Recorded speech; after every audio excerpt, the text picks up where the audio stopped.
The street was silent, save for the occasional hum of distant traffic.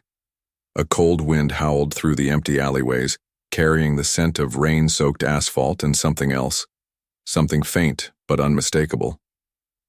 Blood. A frail German shepherd staggered forward, his paws trembling as they met the damp pavement. His ribs jutted out like sharp ridges beneath his dull matted fur. His breaths were shallow, his movements sluggish, but his amber eyes darted with desperation. He was running, out of time. With one last feeble push, he collapsed just outside the glass doors of a dimly lit veterinary clinic.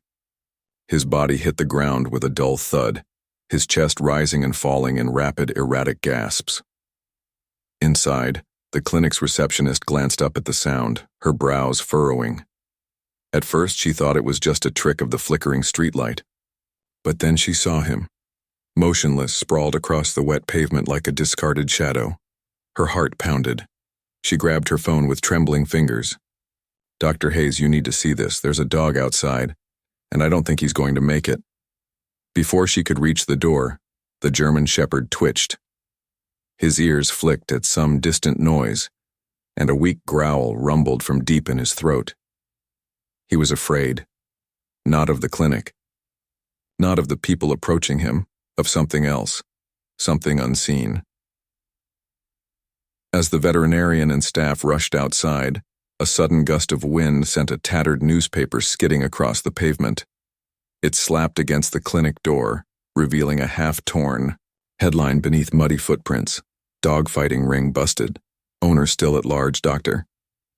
Hayes knelt beside the dog, her breath catching as she saw the scars across his body.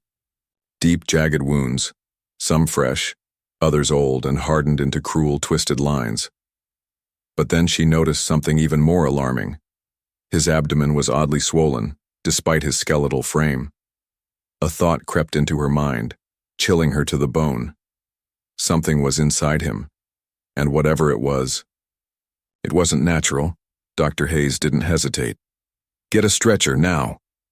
The clinic staff rushed into action, but the moment they tried to lift him, the dog let out a weak, terrified snarl. His body tensed, every fiber of his being prepared to fight. He didn't know these people. He didn't trust them. Dr. Hayes knelt down, speaking in a voice barely above a whisper. "It's okay, buddy. We're not here to hurt you." The dog's eyes flickered between exhaustion and fear. He tried to stand, but his legs wobbled beneath him. His body screamed for rest, but his instincts told him to run. That's when Dr. Hayes saw it, a rusted collar barely visible beneath the thick matting of his fur. The tag was worn down, the letters scratched out as if someone had tried to erase his past. Someone didn't want him to be found. A sinking feeling settled in her gut. What had this dog been through? She turned to her assistant. "Keep an eye on the street.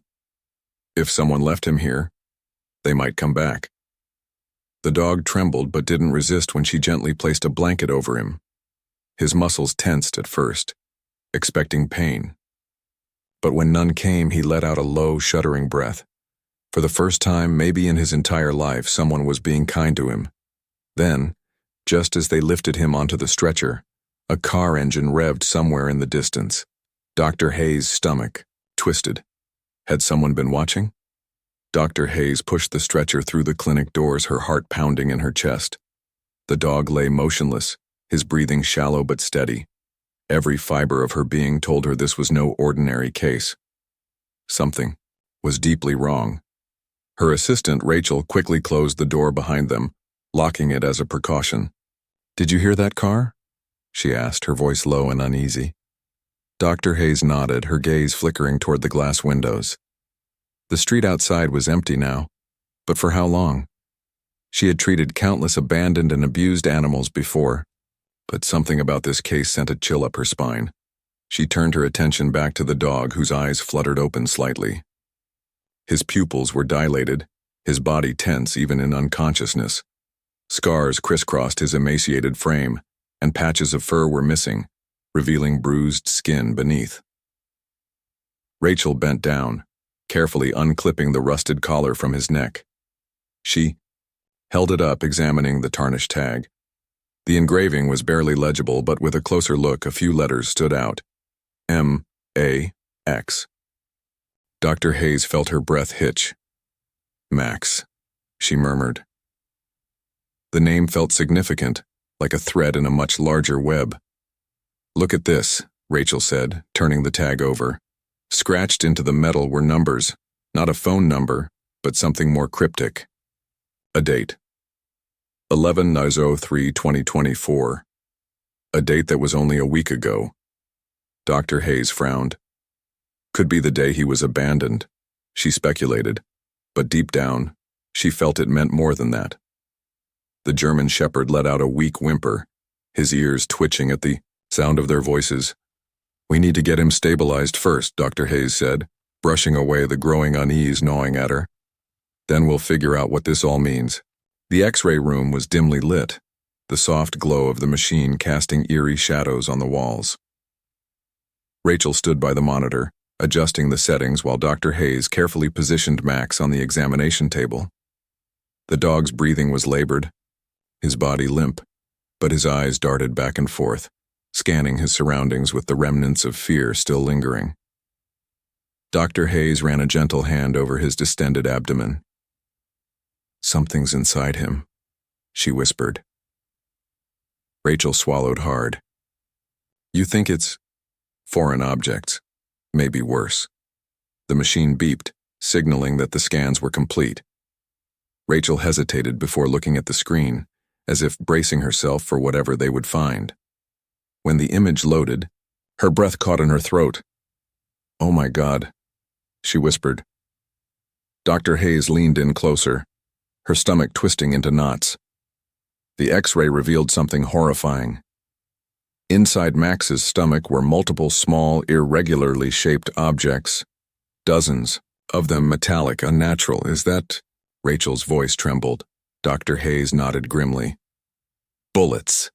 A stunned silence filled the room. Someone had forced this dog to swallow bullets. Rachel turned away, pressing a hand to her mouth. Who would do this? Dr. Hayes didn't answer. She was still staring at the screen, her mind racing. This wasn't just abuse. This was something far more sinister. Max let out a soft whimper, shifting slightly on the table. His body trembled as if he knew they had discovered his dark secret. Rachel cleared her throat, regaining some composure. If those bullets move, he could... I know, Dr. Hayes said quickly. They needed to act fast. Any sudden movement could cause internal bleeding.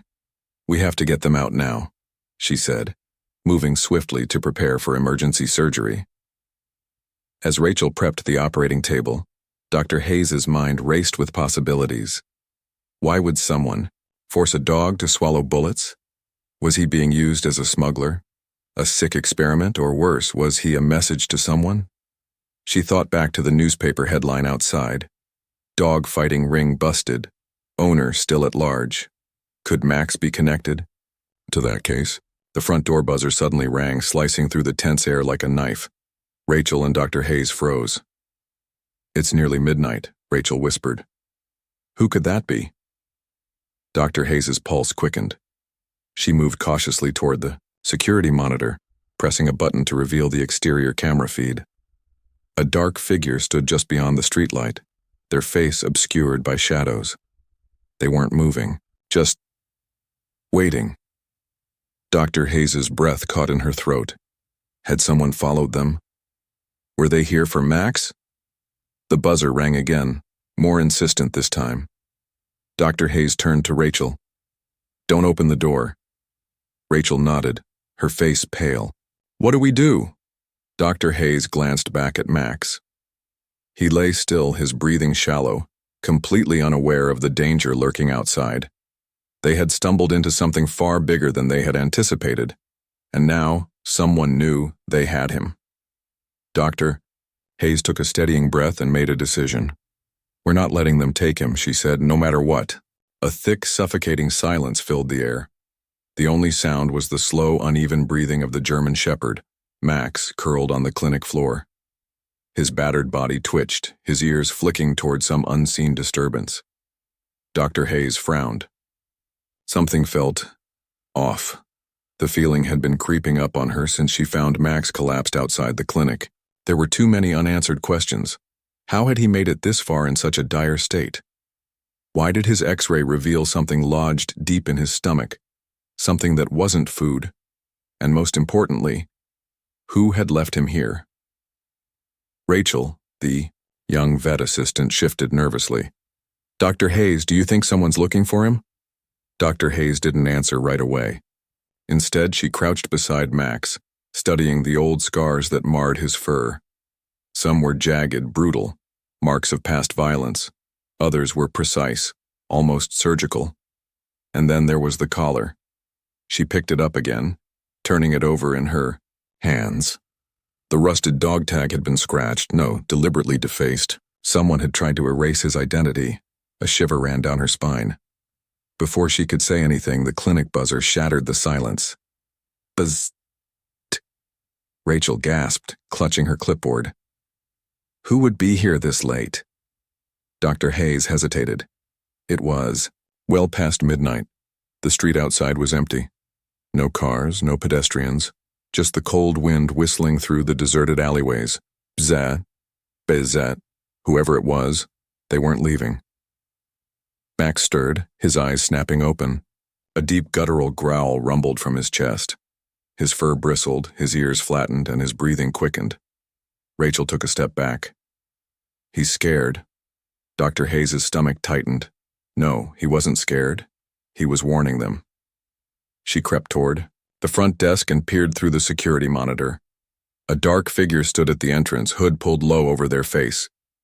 They were dressed in black, their posture stiff. But something in their stance sent a chill through her. They weren't just standing there, they were waiting. Then she saw it, dangling from the stranger's hand. A leash. A second shape moved behind them. Another dog. Rachel whispered, "Do you think they're here for Max?" Dr. Hayes' pulse pounded. She didn't know, but everything in her gut screamed danger. Then, a loud crash from the back alley, some sound echoed through the clinic like a gunshot. Max lurched to his feet despite his injuries, his growl turning into a savage snarl. Rachel's face drained of color. That came from the back door. Someone was trying to get in. Dr. Hayes grabbed her phone with shaking hands. "Call the police." Rachel nodded, her fingers fumbling over the screen. Zist. Bizzed. The buzzer blared again. The knocking at the front. Door turned into pounding. Bang, bang, bang. Max barked, loud and aggressive despite his exhaustion.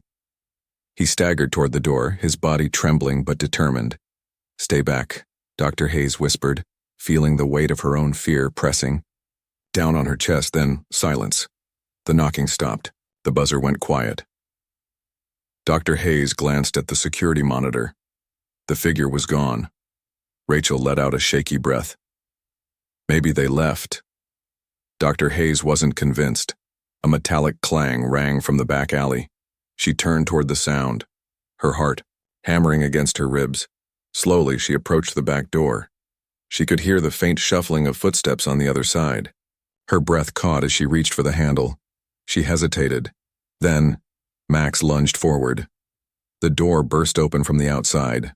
Dr. Hayes stumbled back as a second dog came crashing through the entrance, its fur wild, eyes burning with fear. It was another German Shepherd, smaller than Max, but just as scarred. Rachel screamed. The new dog whined, its body trembling violently. It wasn't attacking, it was terrified. Max immediately reacted, dragging his broken body toward the other dog. His snarl melted into a soft whimper. Recognition. Rachel's voice was barely above a whisper. They know each other. Dr. Hayes' mind raced. The second dog wasn't just scared. It was running from something, and then she heard it. A car engine. Slow, deliberate, idling just outside the alley. Dr. Hayes reached for the security monitor again. The hooded figure was back. This time, they weren't alone. Another shadowy shape loomed behind them. Max pressed his body against the new dog, his protective instincts kicking in. The second dog let out a pitiful whine, curling into him. Rachel swallowed hard. Dr. Hayes, what if Max wasn't just abandoned? Dr. Hayes already knew the answer. Max hadn't been left to die. He had escaped. And now, they wanted him back. They leashed the scratched-out dog tag, the scars. The thing lodged in Max's stomach. Pieces of a dark puzzle clicked into place. Dr. Hayes took a deep, unsteady breath. He wasn't just any dog. He was part of something bad. Rachel's voice trembled. Like a fighting ring? Dr. Hayes shook her head. Worse. She didn't want to say it, but she knew the truth. Max wasn't just fighting for survival. He was carrying something important. And now, someone was willing to do anything to get him back. The second dog whimpered, tucking itself deeper against Max. He licked its ear, offering silent comfort. Dr. Hayes didn't wait another second. Lock all the doors. Now. Rachel moved fast, securing every entrance as Dr. Hayes grabbed a syringe filled with sedative. The police. They needed to get here now. Outside, the car engine revved. Max tensed. Eyes locked on the door, his breath coming in ragged bursts. Dr. Hayes crouched beside him, gently pressing her hand against his fur. I don't know what they did to you, but I promise you, they're not taking you back. Bang! A sudden gunshot shattered the night. The streetlight outside exploded in a shower of sparks, plunging the alley into darkness. Rachel screamed. Max barked, a raw, desperate sound. Dr. Hayes grabbed the phone. Come on, come on. The police dispatcher's voice finally crackled through the line. This is 911, what's your emergency? Dr. Hayes didn't waste a second. We need help. Now. A pause, then static. The call cut out. And outside in the pitch-black alley, the sound of slow footsteps approached the clinic door. They weren't alone. The air inside the clinic was thick with tension. The lights flickered slightly, a reminder of the bullet that had shattered the street lamp outside. Dr. Hayes' heart pounded as she double-checked the locks. Max and the second German shepherd, now curled together in a protective huddle, were still trembling, but their eyes remained fixed on the door. They knew danger was near. Rachel, her hands shaking, whispered, What do we do now? Dr. Hayes didn't answer immediately. She crouched beside Max and his companion, moving carefully, her hands open in a non-threatening manner. Max's body was tense, his muscles coiled like a spring. But when Dr. Hayes slowly extended her hand, he didn't snap. He didn't growl. Instead, his nose twitched, taking in her scent. Rachel held her breath as Dr. Hayes gently reached out and ran her fingers along the matted fur behind Max's ears. For the first time, he didn't flinch. Instead, a deep, exhausted sigh escaped his lungs, and his body softened, just slightly, beneath her touch. Good boy, she murmured. Rachel whispered, I think he's starting to trust you. Max's companion, still shaking, hesitated before inching closer. The smaller dog buried its face into Max's neck, seeking warmth and protection. Dr. Hayes reached out, just as gently, brushing her fingers over the dog's trembling form. Its ribs jutted out from beneath thin fur. It had been starving. A pang of anger twisted inside her. What kind of monsters did this to them? Outside, the car engine revved. Again, Max stiffened instantly. His ears perked, his breath hitched. Rachel swallowed hard. They're still out there. Dr. Hayes didn't hesitate. We have to move them. She grabbed a thick blanket and carefully draped it over Max. His body twitched, but he didn't resist. Slowly, she wrapped the second dog in a warm towel. Then she made a decision. They can't stay here. If those people want them back, we need to get them somewhere safe. Rachel's eyes widened. Are you taking them home? Dr. Hayes nodded. It's the only way. Rachel hesitated, then whispered, But what if they come after you? Dr. Hayes' jaw tightened. Let them try. She looked back at Max. His amber eyes met hers. For the first time, They weren't filled with just fear. They held trust. And that was all she needed. Dr. Hayes moved fast. She threw on her coat and grabbed the car keys. Rachel stood by the door, clutching her phone. "Are you sure about this?" "Don't have a choice," Dr. Hayes said. "Help me carry them." Max was weak, but he tried to stand. His legs trembled beneath him. His companion whined, nudging him in silent encouragement. Dr. Hayes gently slid her arms beneath Max's frame. "I've got you, buddy." He let out a low whimper, but didn't resist. His body was lighter than she expected, too light for a dog, his size. He had been starving for a long time. Rachel carefully lifted the smaller dog, cradling it against her chest. The poor thing shivered but didn't fight. They moved quickly toward the back exit. Outside, the alley was dark, silent. The broken street lamp cast jagged shadows on the brick walls. Dr. Hayes's heart pounded. The car was parked just a few feet away. "We move fast," she whispered. "On my count. 1, 2. A noise. A soft, deliberate shuffle of footsteps. Dr. Hayes froze. Rachel's breath hitched. "Did you hear that?" Max let out a low, rumbling growl. Dr. Hayes turned slowly. Her eyes scanned the alley. The parked cars, the dumpsters, the darkened windows above. Nothing. And then, a flash of movement behind a dumpster, a shadow shifting in. The darkness, her blood turned to ice. Someone was watching them.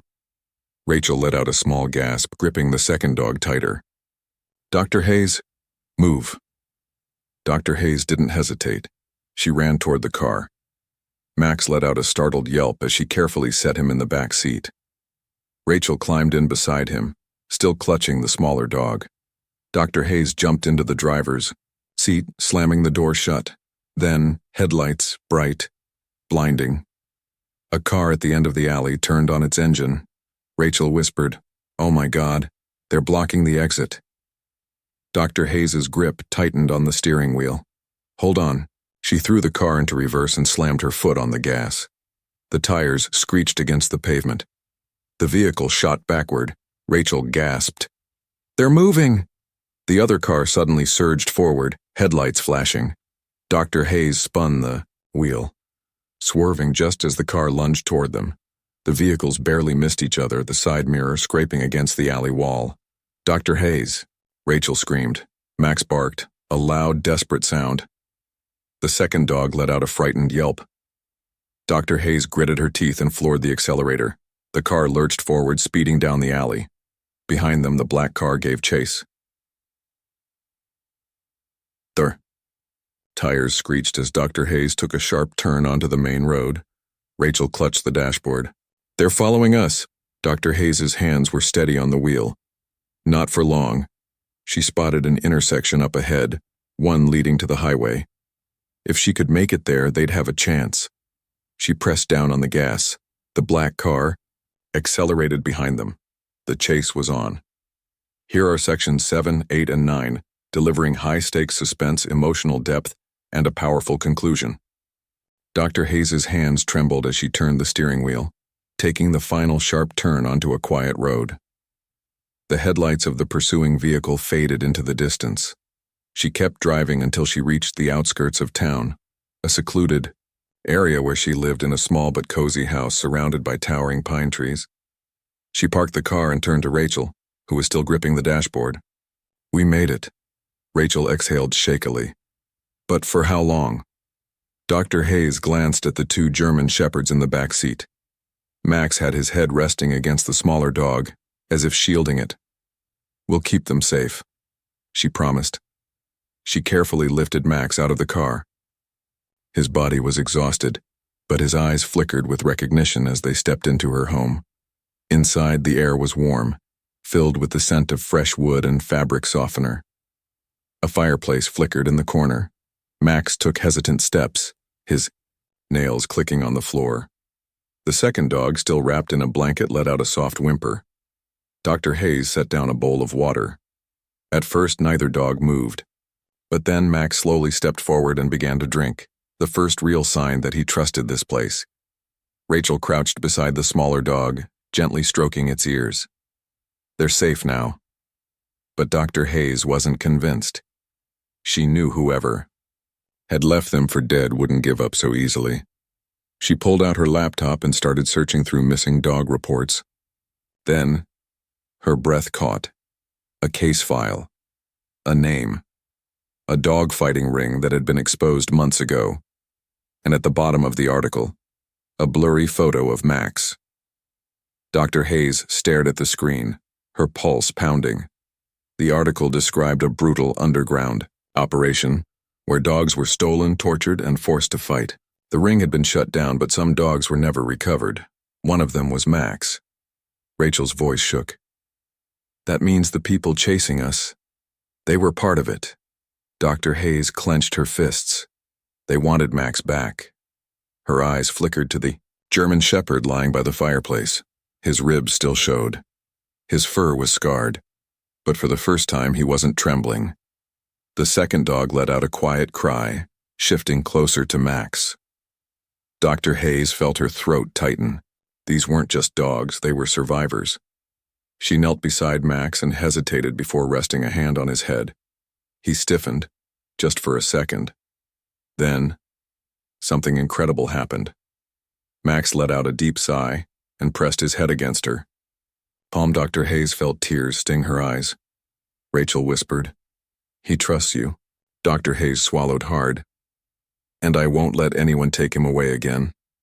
Outside, a shadow passed beneath the street lamp. They weren't safe yet. The following morning, Dr. Hayes made a call. "Detective Walsh," she said, her voice firm. "I have information about the dogfighting ring." On the couch, Max was curled up beside the smaller dog. For the first time, he looked at peace. Rachel sat beside him, gently stroking his fur. "What happens now?" Dr. Hayes took a deep breath. "We fight back."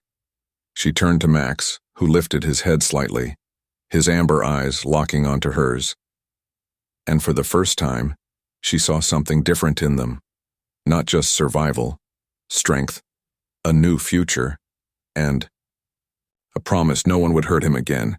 But somewhere in the depths of the city, someone was still looking for him, and they weren't done yet. Whoever did this, they weren't expecting him to survive.